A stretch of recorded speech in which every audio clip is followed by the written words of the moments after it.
Most businesses do not fail because the founder was lazy. They do not fail because the idea was weak. They do not fail because the market was unfair. They fail because they were never built to survive. Behind every closed store, every abandoned startup, every silent website, there is a pattern. Not bad luck, not destiny, but invisible flaws in structure, thinking, and design. The real question is not why businesses fail. It is why so many are built in ways that almost guarantee collapse. Welcome to MindShift Insights, where we explore how systems, psychology, and long-term thinking shape the world we build. Today, we are uncovering the real reasons why nearly 90% of businesses disappear. Not instantly, not dramatically, but slowly, quietly, from the inside. Most businesses do not die in a single moment. They fade, they weaken, they become heavier to carry than they are worth. And by the time failure becomes visible, it is already inevitable. Across industries, cultures, and markets, failed businesses share the same internal traits. First, no systems. Everything lives in the founder's head. Orders, pricing, marketing, customer service, finances, decisions. The business runs on memory and effort. It works only when the founder is present. When they rest, everything slows. When they leave, everything stops. This is not a company. It is a person with pressure. A real business is a machine. It should produce results even when the founder is absent. Without systems, growth multiplies chaos. Every new customer adds weight. Every expansion creates friction. The business becomes fragile by design. Second, no long-term vision. Many founders think in days and weeks, not in years.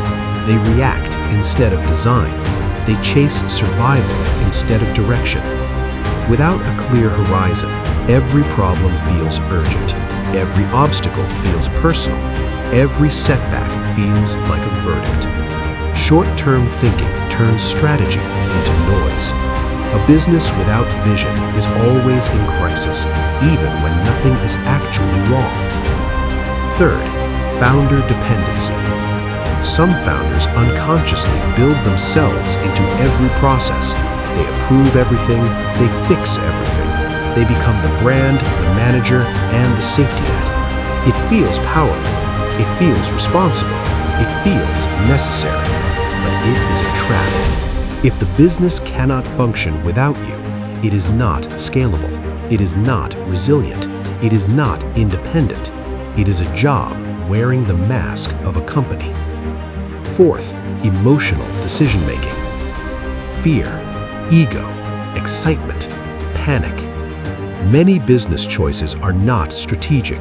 They are emotional reactions. A bad month leads to desperate discounts. A competitor's success triggers imitation. A trend creates pressure to pivot. Instead of building slowly, founders chase relief. Instead of thinking structurally, they move instinctively. Emotion is human, but businesses built on emotion collapse under pressure. Fifth, chasing trends instead of building foundations. Trends promise shortcuts. They offer speed without depth, visibility without stability. But trends fade, foundations compound. Most failed businesses tried to move fast before they became solid. They built walls before laying bricks. They optimized growth before securing survival. Beneath all of this lies a deeper psychological mistake. Many people confuse passion with structure. They believe that loving the idea is enough, that energy can replace design, that intensity can substitute for process. It cannot. Passion is fuel. Structure is the engine. Without an engine, fuel only burns. This is why most founders do not fail once. They fail gradually. They work longer hours. They carry everything alone. They feel responsible for every outcome. The business becomes heavy, then exhausting, then unbearable. Burnout is not weakness, it is what happens when a human replaces a system. The truth is uncomfortable. Systems beat talent, process beats motivation, patience beats speed. Great businesses are not built by heroic effort, they are built by repeatable design. They do not rely on how someone feels today, they rely on what works every day. This is why the E-Myth Revisited emphasizes systems over personality, why The Hard Thing About Hard Things focuses on structure under pressure, why Start With Why reminds us that clarity guides every process. These books are not about inspiration, they are about architecture. They teach you how to build something that survives you. So how do you avoid these traps? You design before you scale. You build processes before you need them. You document how work flows. You remove yourself from operations step by step. You think in years, not weeks. You decide what this business should become, not just what it must fix today. You slow your decisions. You separate emotion from strategy.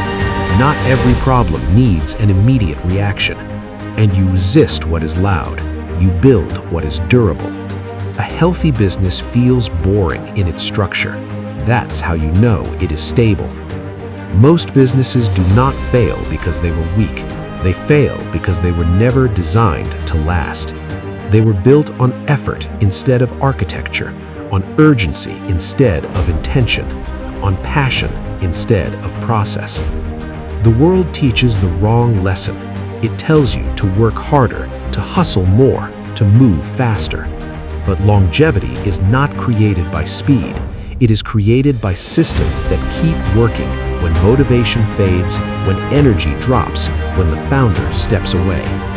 This is what separates businesses that disappear from businesses that remain.